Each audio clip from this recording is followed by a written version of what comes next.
Thales प्रमेय पर आधारित कुछ प्रश्न मैं आपको समझाता हूं। जैसे आपको इस चित्र में एक त्रिभुज बना के दिया गया है।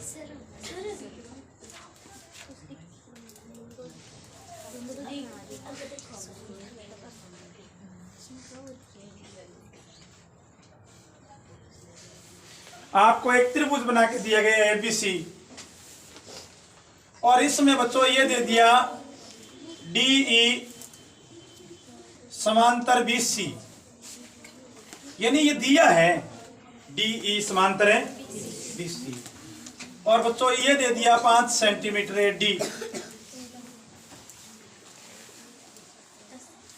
और ये दे दिया BD 10 सेंटीमीटर, ये दे दिया 6 सेंटीमीटर, और अब आपको कह दे कि x का मान ज्ञात है करना है। तो बच्चों ये पूरी थेलस प्रमेय नेट देकर आपको ऐसे प्रश्न दिया जा सकता है। मेरी बात सुनो, उत्तर कैसे आएगा?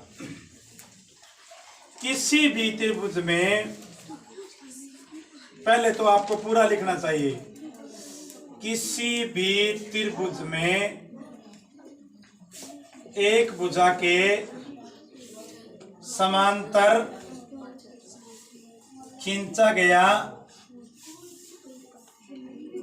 रेखाखंड अन्य भुजाओं को समान अनुपात में विभाजित करता है।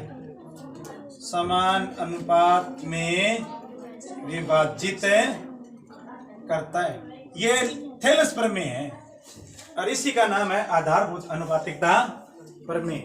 आधारभूत अनुपातिकता प्रमेय।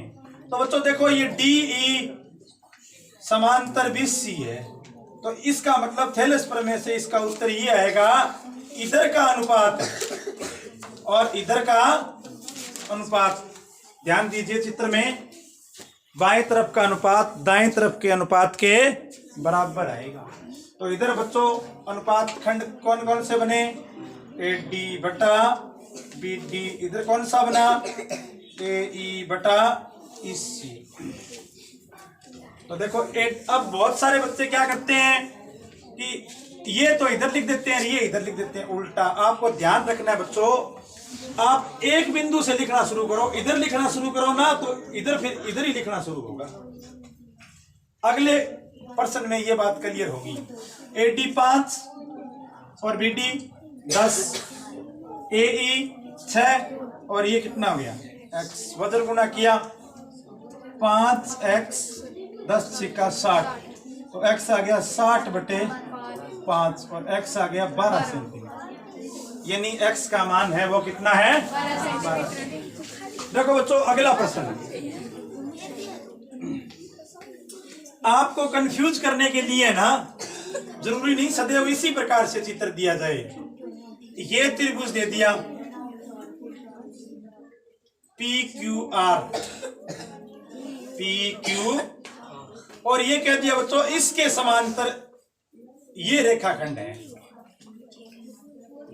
MN, यानी इस बार तुम्हें ये दिया है कि MN समांतर है PQ। तब आप कैसे लिखोगे अनुपात? सुनो ध्यान से।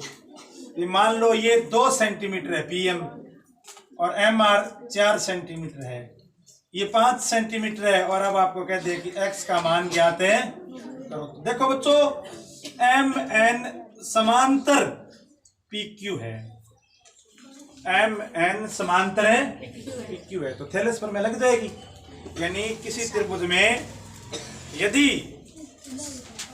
एक भुजा के समांतर कोई रेखाखंड खींचा जाता है तो वो अन्य भुजाओं को एक ही अनुपात में विभाजित करता है। तो अन्य भुजाएं बच्चों फिर ये बच गई। तो अब अनुपात लिखने का तरीका देखो, यदि आप ऐसे लिख रहे हो ना तो फिर ये इधर से शुरू करना पड़ेगा, ठीक है? यानी आप लिख रहे हो PM बटा MR, तो बराबर आएगा QN बटा NR। ये एक अच्छा तरीका नहीं है, इसमें गलती होने की संभावना रहती है। एक बिंदु से शुरू करो, R से शुरू करो, ऐसे अनुपात लिखो और फिर नीचे ऐसे अनुपात लिखो, यूं ऐसे, ये समान रहेगा। तो लिखोगे यहाँ पे ऐसे अनुपात लिखो, आर एम बटा पी एम बराबर एन आर बटा क्यू एन। ये देखो बच्चों अब सही होगा, अब प्रश्न की गलत होने की कोई संभावना नहीं रहेगी। आप देखो आर एम कितना है 4, पी एम कितना है 2 और एन आर कितना है x, क्यू एन कितना है 5। वज्र गुणा करो 5 चौका 20 बराबर है 2x। ऐसे गुणा किया बच्चों मैंने 2x बराबर आ गया 20 और x आ गया 20 बटा 2, x आ गया 10 सेंटीमीटर। ये देखिए इस प्रकार से हो गया। अब और प्रश्न दे दे आपको कि और करना है, और प्रकार से दे दे। देखो ये चित्र तुम्हें इस प्रकार से बनाकर दे दिया, इस बार ऐसे कह दिया कि ये इसके समांतर है। जैसे त्रिभुज एबीसी है और ये पी क्यू है, ये पी क्यू समांतर एसी है, यानी त्रिभुज में पी क्यू एसी भुजा के साथ समांतर है। तब बच्चों अनुपात लिखने का तरीका इधर से शुरू करो आप, यहां से ऐसे लिखा जाएगा और यहां से ऐसे लिखा जाएगा। मतलब क्या लिखेंगे, बी क्यू बटा थैलेस प्रमेय से क्यू सी बराबर बीपी बटा पी ए या ए पी। ये अनुपात इस प्रकार से है। तो ये थैलेस प्रमेय की कुछ शब्द प्रॉब्लम है, शब्द समस्या है, जिनको आप इस प्रकार से करोगे। जैसे मैं आपको प्रश्न करवाऊं, देखो बच्चों एक आपको चित्र ऐसे बना के दे दिया, एक चतुर्भुज है, देखो ए बी सी डी, ये इसका विकिरण है, खींच दिया। तो एक त्रिभुज ऊपर बन गया और एक त्रिभुज है नीचे बन गया।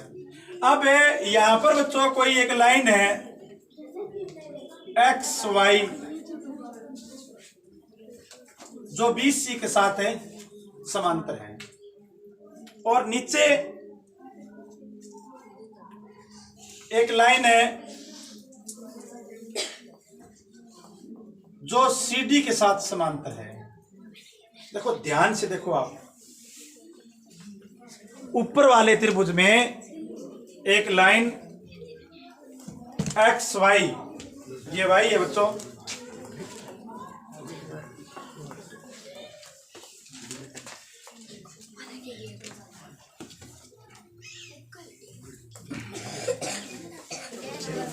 अब देखो बच्चों, अब लिखने का तरीका क्या रहेगा।